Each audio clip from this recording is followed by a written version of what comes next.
Hi viewers, Vizag vision channel ని subscribe చేసుకోండి. మా ఛానల్ అందిస్తున్న జాతీయ అంతర్జాతీయ స్థాయి వార్తా విశేషాలు నోటిఫికేషన్స్ కోసం ఇక్కడ కనిపిస్తున్న బెల్ ఐకాన్ ని క్లిక్ చేయండి.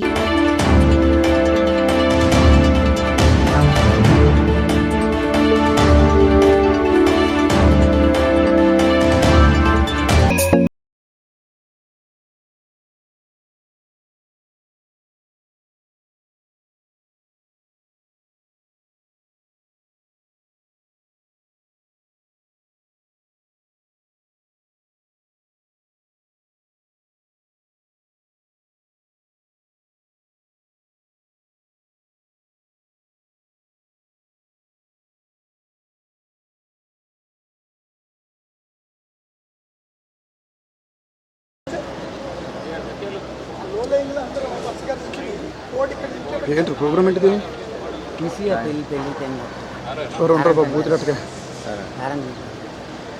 సార్ అందరూ ఇటు చూడండి. ఈరోజు విశాఖపట్నం రీజనల్ ఆఫీసు అన్ని బ్రాంచ్ వాళ్ళని ఇన్వాల్వ్ చేస్తూ బాటమ్ టాప్ అప్రోచ్ విధానంలో అనేక విధాలైనటువంటి దేశానికి సంబంధించిన ప్రాధాన్యత అంశాలను దానికి అనుగుణంగా బ్యాంకింగ్ కార్యకలాపాలని ఏ విధంగా మౌల్డ్ చేసుకోవాలి అని చర్చించడం జరిగింది. దీనిలో ఉద్యోగులంతా బ్యాంకు బ్రాంచ్ మేనేజర్స్ ప్రధానంగా వచ్చారు. ఈ కార్యక్రమం బ్యాంక్ ఆఫ్ బరోడా ప్రధాన కార్యాలయం నుంచి విచ్చేసిన సీనియర్ ఎగ్జిక్యూటివ్ మరియు బ్యాంక్ ఆఫ్ బరోడా జోనల్ కార్యాలయం నుంచి హైదరాబాద్ నుంచి వచ్చేసిన సీనియర్ ఎగ్జిక్యూటివ్స్ పర్యవేక్షణలో జరిగింది. ఉద్యోగులంతా చాలా ఉత్సాహంగా పాల్గొన్నారు. అనేక విషయాలు చర్చించడం జరిగింది. అనేక విషయాలు చర్చించి ఏ విధంగా కార్యాచరణను అవలంబిస్తే బ్యాంకింగ్ సర్వీసెస్ అందరికీ అందుబాటులో వచ్చి అనేక ప్రాధాన్యత రంగాలైనటువంటి export finance, women beneficiaries, down trodden people వీళ్ళందరికీ ఇంక్లూజివ్ గ్రోత్ ఉండే విధంగా ఏ విధంగా లభించగలగవో అవన్నీ చర్చించి ప్రణాళికలు రూపొందించడం జరిగింది. ఇక్కడ రూపొందించినటువంటి ఈ ప్రణాళికలు స్టేట్ లెవెల్ SLBCలో మళ్ళీ చర్చించడం జరుగుతుంది.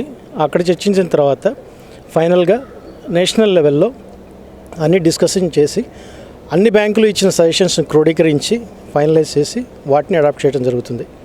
ఇండియాని 5 ట్రిలియన్ ఎకానమీకి తీసుకువెళ్ళడానికి గవర్నమెంట్ ఆఫ్ ఇండియా బ్యాంకింగ్ రంగం సేవలు మరింత విస్తరించి సులభతరమైన సేవలు,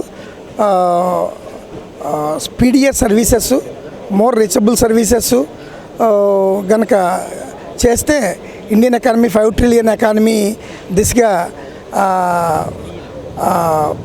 పయనిస్తుందని గవర్నమెంట్ ఆఫ్ ఇండియా వాళ్ళు గుర్తించి బ్యాంకింగ్ రంగంలో డిపార్ట్మెంట్ ఆఫ్ ఫైనాన్షియల్ సర్వీసెస్ వారు పబ్లిక్ సెక్టార్ బ్యాంకు యాజమాన్యానికి ఆదేశించారు. ఆదేశాలకు మేరగా bank of Baroda corporate office నుంచి శ్రీధర్ గారు, అదేవిధంగా జోనల్ ఆఫీస్ నుంచి డిప్యూటీ జోనల్ హెడ్ అయిన నేను ఇక్కడికి విశాఖపట్నంలో 2 రోజులు సుమారు 100 బ్రాంచ్ మేనేజర్లతోటి 9 ప్రధాన అంశాల మీద చర్చలు జరిగాయి. వారు ఐడియా జనరేషన్, అనేక సలహాలు, ప్రస్తుత విధానాల్లో ఇబ్బందులు ఏమిటి, ఆ ఇబ్బందులను అధిగమించడానికి ఏమేమి చర్యలు తీసుకోవాలి 2 రోజులు నిన్నటి నుంచి ఇక్కడ జరిగింది.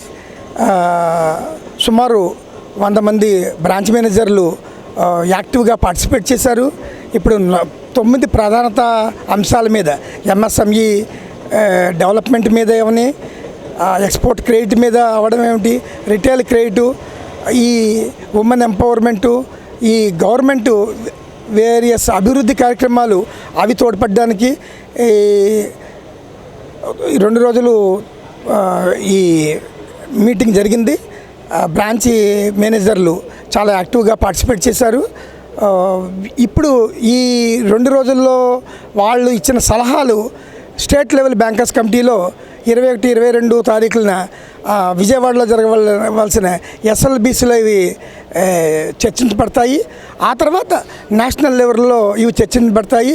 తర్వాత వీటిలో సాధ్యమైన సలహాలన్నీ, సూచనలు, సలహాలు ఇవన్నీ ఇంప్లిమెంట్ చేయడానికి బ్యాంక్ యాజమాన్యం, ప్రభుత్వం కృషి చేసి మరింత సేవలు ప్రజలకి అందించడం ద్వారా దేశాన్ని 5 ట్రిలియన్ ఎకానమీగా తీసుకువెళ్ళడానికి ఇవన్నీ తోడ్పడతాయి.